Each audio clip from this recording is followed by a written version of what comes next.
December 26th, 2025. The snow is stopped.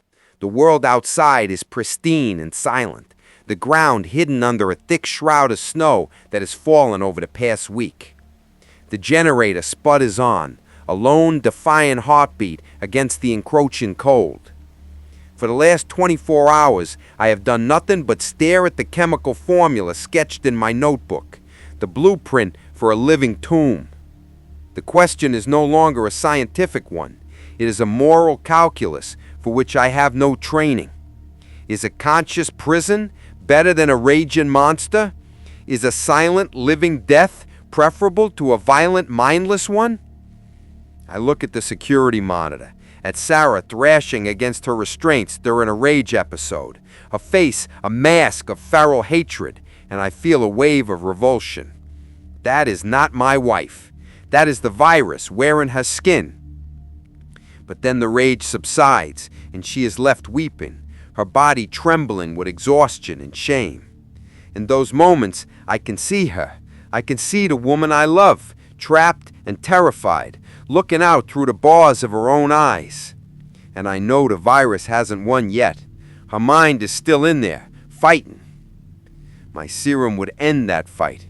It would declare a victor, her consciousness, but it would sort the earth to the battlefield, leaving her mind stranded on a silent, motionless island for the rest of her life.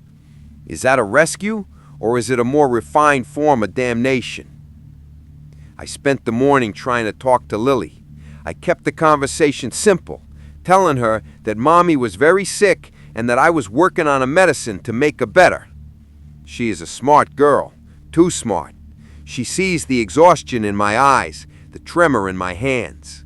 She looked at me, her expression so much older than her 10 years, and asked me a question that shattered my clinical detachment. Is Mommy gonna hurt me? The words hung in the sterile air of the clinic, a simple, direct expression of the ultimate fear.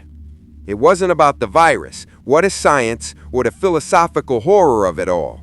It was about a little girl who was afraid of her own mother. In that moment, the moral calculus simplified with a brutal, devastating clarity. My choice is not about what is best for Sarah. It is about what is necessary for Lily. I cannot save my wife, but I can save my daughter from my wife. The monster in that room cannot be allowed to get out, ever. And if the only way to guarantee that is to build a cage of flesh and bone around Sarah's mind, then that is what I must do. I have spent the afternoon synthesizing the first viable dose of the serum. The equipment is crude, the process unstable, but I believe it will work. The choice has been made. I will not be saving my wife. I will be ending her. And in doing so, I will become a monster of a different kind. My analysis of this is ongoing, but your perspective is a huge part of this project. The best way for you to log your reaction is to hit the like button. It's a simple, binary piece of data for me, but it's incredibly useful. And I'm genuinely curious about your theories. What did you feel? Please, post your thoughts in the comments. I am processing all of them. If you want to stay on this feed and continue this experiment with me, be sure to subscribe to Static Drip and turn on notifications. You won't want to miss what happens next.